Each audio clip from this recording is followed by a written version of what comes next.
Narmada aunty, మీరేమైనా నాకు help చేయగలరా ఆ లైన్స్ని పాడటంలో?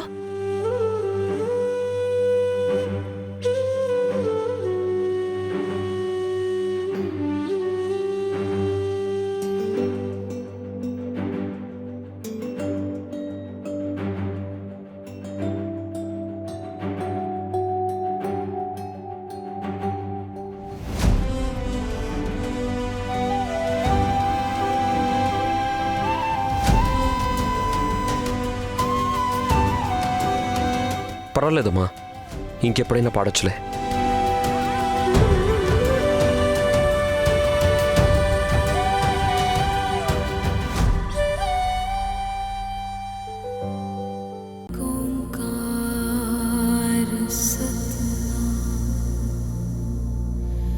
करता पुरख निर्भो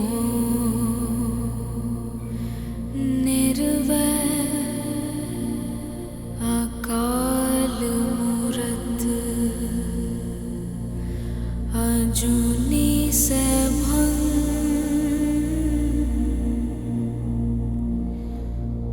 गुरु प्रसाद जप आद सच जुगाद सच।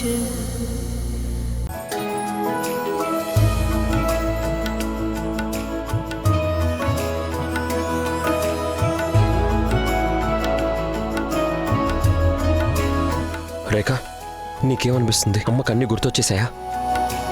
చూద్దాం.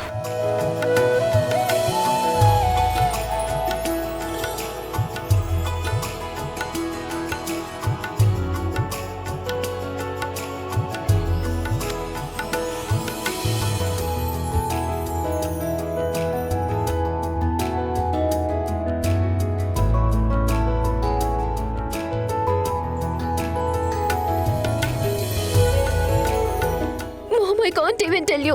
నువ్వు తిరిగి వచ్చినందుకు నాకు ఎంత సంతోషంగా ఉందో. నాకు నిజంగా చాలా సంతోషంగా ఉంది మామ్. నాకు కూడా. నీకందరికంటే ఎక్కువగా నా అవసరం ఉన్నప్పుడు నేను తగ్గలేను. Don't worry mom. రాఘవనయ్య ఎప్పుడూ మీరు లేని లోటే తెలియనివ్వలేదు. ఇన్ఫాక్ట్ తను నన్ను చాలా ఎక్కువగా ప్యాంపర్ చేసి చెడగొట్టేశాడు కూడా.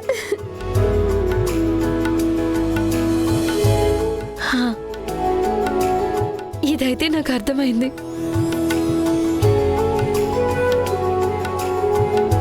మామ్, మీకు ఈ భజన గుర్తుందా? అవునమ్మా, అమ్మా, నువ్వు ప్రతిరోజు ఈ భజన పాడేదాన్ని. నేను అనేక గంటలు కూడా మోగిస్తుండేవాళ్ళం. నువ్వేమో ఇల్లంతా మల్లెపూల పెర్ఫ్యూమ్ కూడా చల్లేదానివి. అండ్ ఇక్కడే చాప మీద మనందరం కూర్చునేవాళ్ళం. మీకేమైనా గుర్తొచ్చిందా?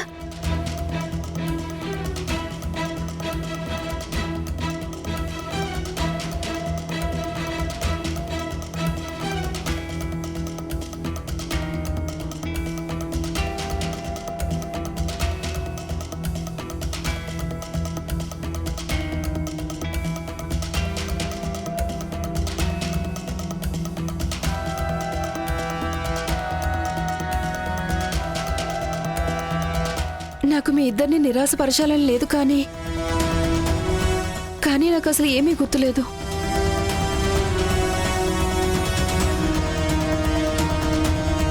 కొంచెంలో తప్పించుకున్నాను రా బాబు.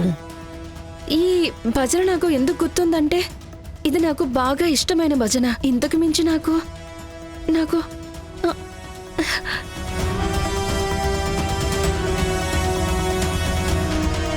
మరేం పర్లేదమ్మా, నువ్వు బాధపడాల్సిన అవసరం లేదు.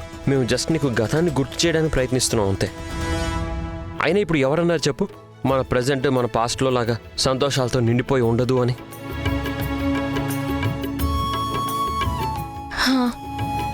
నిజానికి మనం మన ప్రెజెంట్ని ఇంకా అందంగా మలుచుకోవచ్చు కూడా కదా.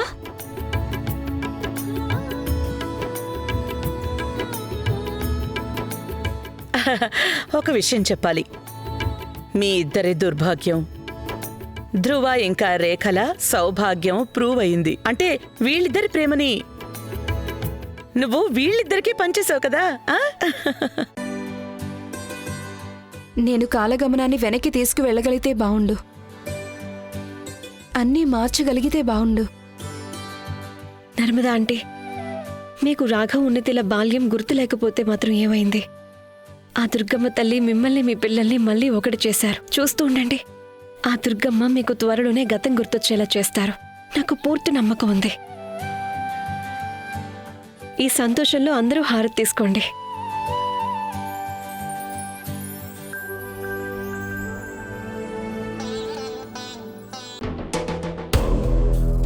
అమ్మా, ఈ రేఖ ఇంకా రాఘవ్ కంకణం కట్టుకున్నట్టున్నారుగా.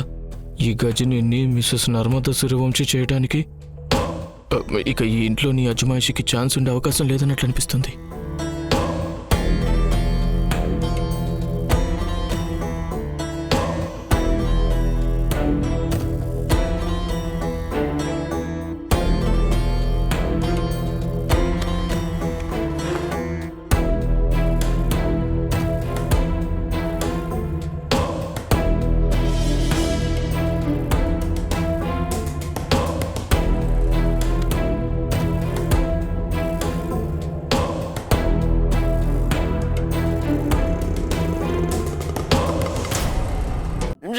ఐమ్ సారీ నర్మదా అంటే మీకేం కాలేదుగా? రేఖ నీకు కనిపించట్లేదా? అమ్మకి కాలు తగిలుంటే ఏమై ఉండేది? రాఘవ్, నా కాలు జారింది, ఎలానో తెలీదు. ఏంటి కాలు జారింది?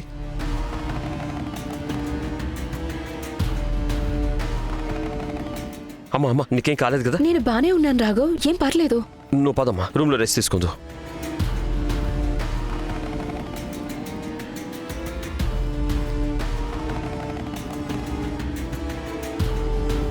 నేను బ్రేక్ఫాస్ట్ పెట్టేస్తాను.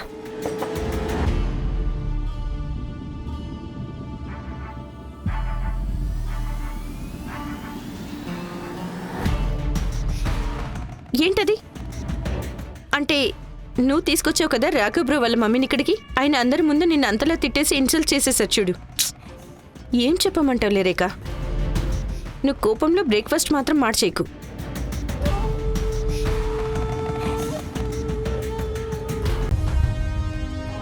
అక్క, అసలు బావకేమైంది?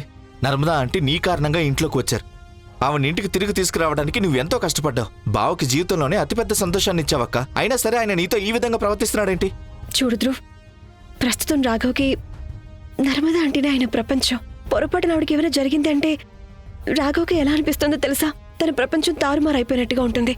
సో నువ్వు ప్లీజ్ ఇంత చిన్న విషయాన్ని నువ్వు మరీ పెద్ద చేయకో. సీరియస్లీ, నువ్వు ఆయన వెనకేసుకొచ్చే విధానం ఉంది చూడు. ఎవరైనా ఆయన నిజంగా ప్రేమించినా సరే వాళ్ళు కూడా ఇలా చేయరేమో.